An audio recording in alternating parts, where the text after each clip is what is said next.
Man, I've got a great video for you guys today. I'm going to show you how to reset these. These parts are available at your local parts store, each individual one. So if you end up breaking one, you can still get it. So what's going on, YouTube? This is Clay with Clay's AC and Auto Repair and Accurate Engines here in Grand Rapids, Michigan. And if this video is helpful, please consider subscribing, clicking the notification, sharing my videos, and give me them sweet old thumbs up. If you've got a question for me, you can hit me up on Clay's AC and Auto Repair on the Facebook Messenger. I answer them for free if I'm able to. I can't help you with your baby mama drama. If my videos end up being helpful for you, you can do the channel a favor. Turn down the volume on your computer at night, put on one of the sweet Clayway playlists, and let them suckers play from front to back. Remember, if anyone else can do it, you can do it too. So resetting this tensioner is the most difficult of the three tensioners to reset.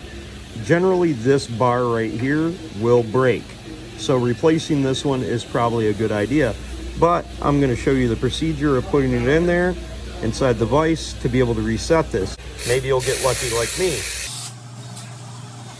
There is only one way that I've ever found that will reset this tensioner. And the only way you can do it is if you set it in the vise where this is like this and that metal is down there. So you'll use this channel, set this up on the top of here, setting this here, and then collapse your vise. It may work for some, but it won't work for all.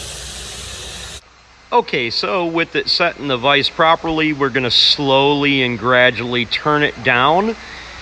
And I do need to put an emphasis on slowly. You don't want to break it if at all possible. Then we're going to take our pen, we're going to try to shove it up through there, and we're going to shove it through three different holes. One is on the back side of the plate, and the other is right here. Once it's in there properly, we want it to protrude out about 1/8 of an inch, maybe even 1/4 inch is fine, just as long as it doesn't fall out after we do that. Now we're going to release it, and voila, it is set without breaking it. Okay, so here we have the right and the left tensioners on this 3.7, 4.7, and I'm going to show you how to reset these. As you can tell, I've already reset this one, and like before, if you don't have these special little pins that I have, just notice that they're basically paper clips, or you could use a nail of the same size.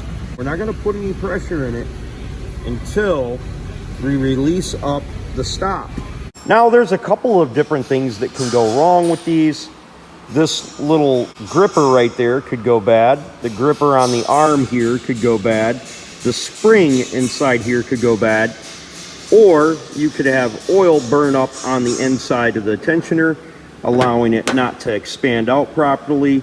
And sometimes when it's expanded out properly, it wears out the little fingers that grab on the inside of there and allows it to go back in, which is why you have a rattle when the engine first starts up. So we can see that these little notches are held by this pin right here, and we need to push up on that pin, and as we push up on that pin, that will then allow us to push in on the keeper and hold it down along with the plunger. If yours is frozen, you can try to use a vise, even though I find it simpler to just do with my hand. I'm right-handed, so by using my left hand, I'll put one finger on the keeper and one finger on the plunger. I'll stick my tool up inside there, pushing up on that, and then that will allow me to collapse it down, but I need to get it all the way down to the base, just like that. Then I'll flip it over, and I can see my little hole through there. I will stick my pen inside there, and it will stop it.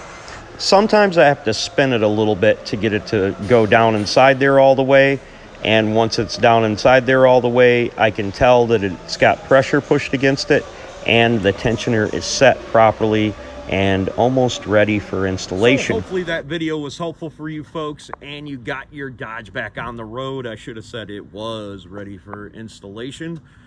Now you just insert your timing guides. You probably already know all that jazz. If this video was helpful, please look me up on Clay's AC and Auto Repair. If you have a question, subscribe to the channel, click the notifications, and share them videos. Give me a big old thumbs up if you're happy with the video and it helps you out.